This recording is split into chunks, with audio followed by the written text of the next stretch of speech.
Tottenham were one of the favorites coming into this competition, and same for Manchester United, and they're both in the final. But their league form doesn't reflect that.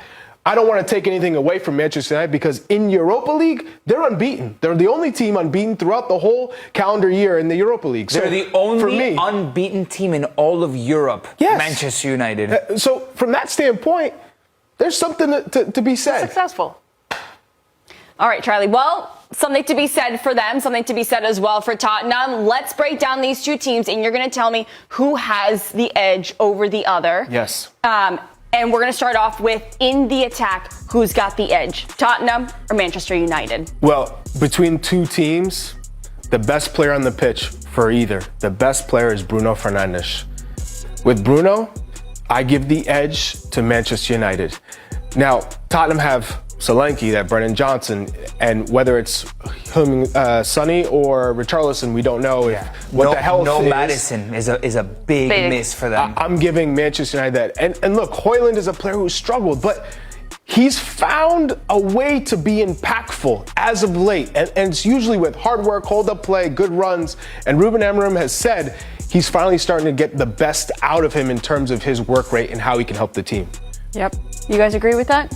You would give me the edge I think with Bruno, yeah, that's all you have to say. He's carried the team. Just to give a little example with analysis in terms of Bruno, he leads the Premier League, number one in Premier League with key passes, with through balls and progressive passes. He's number one in the whole entire Premier League. The way that Bruno operates, he's a step above the rest of the players in this final. Mm-hmm. All right, so agreement here. What about midfield? Who's got the edge there, Charlie? I'm going to go with Manchester United again. I look at the midfield for Tottenham, and it's Kulusevski, Bissouma, and Bentancur is what we saw in this last fixture. Versus an Ugarte, a Casemiro, because they play with the two, and then if you want to throw in, Mainu, I'm going to give it to Manchester United in that edge as well. I just think the experience is overwhelmingly favoring Manchester United with Casemiro. I just think that with Ugarte and Casemiro, they finally have something. You can even throw in a Mason Mount in there. Yep. Kobe Mainu is a good person to come off the bench. I will give the edge to Manchester United. Especially with no Maddison for Tottenham. I agree. Mm-hmm. Nico, you agree with that? Yeah. Casemiro with the experience, I think Casemiro's been very questioned. For some reason, Real Madrid got rid of him. He wasn't at that height of his powers, and I think he had a hard time adapting to Premier League football, and he's finally found his rhythm, found his groove with Manchester United, paired with Ugarte, who also kind of struggled. Ugarte wasn't good at the beginning when he arrived at Manchester United. And remember, Ugarte played under Ruben Amorim in his system at Sporting. So I think they found that balance, giving that midfield a little bit of bite, and then pair that all with Bruno. There's an understanding there that they're starting to get to that gives this team, again, going back to that personality. Sometimes they're lifeless in the Prem, and it's like, really? And then they turn it up here. But this is where it gets interesting, Claudia, because now we're going to look at the back line. Mm-hmm. I'm going to give the advantage to Tottenham. Cuti! I knew you loved Romero, but Manchester United, you don't feel any sort of security or safety when you're talking about the back line of Manchester United. So I think we're starting to see Tottenham change a little bit tactically of how they set up, knowing that we can't be exposed all the time. We can't always play high.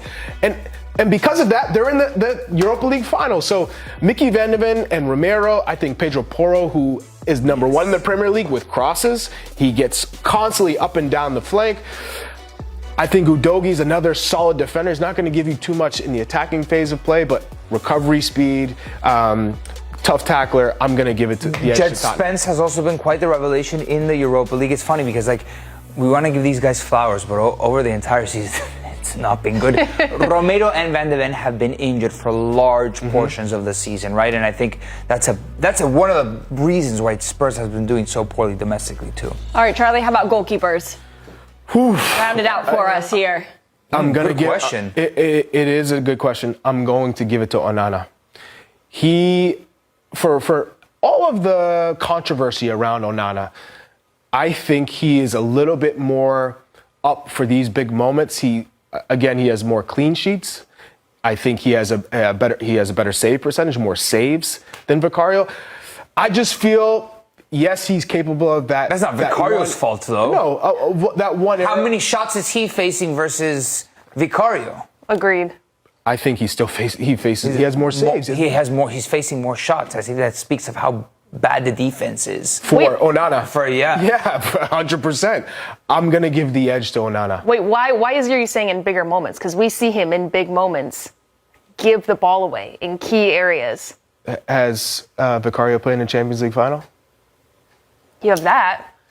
Yeah, but recent form? He had a phenomenal performance for Inter Milan all the way to the end of the Champions League final, in which he also played extremely well, which led him to this move. It's a different. No, but we've seen hints of just how good he is. Now, it hasn't been Onana looked like consistent. Beckenbauer playing out of the back with his feet. I don't know where that went after Manchester United. How can you play that with this Manchester United side? Yeah, it's unbelievable. Listen, I think Vicario is a top goalkeeper, and for a goalkeeper, there's just so much noise around Onana at the moment in a final. It feels like everyone's waiting for that Onana mistake to just hammer him for some reason, because there has been a lot of noise created, and Vicario has had excellent moments as well throughout his Spurs career. You're splitting hairs. And I totally agree that we're splitting hairs. For me personally, as a shot-stopping goalkeeper, if I had to pick one, I would actually go with Vicario. All right, finally, managers, Charlie. Who are you going with here? This is a better question than the goalkeeper. You can't base it off of their post-match comments and what they said. I wish. I know.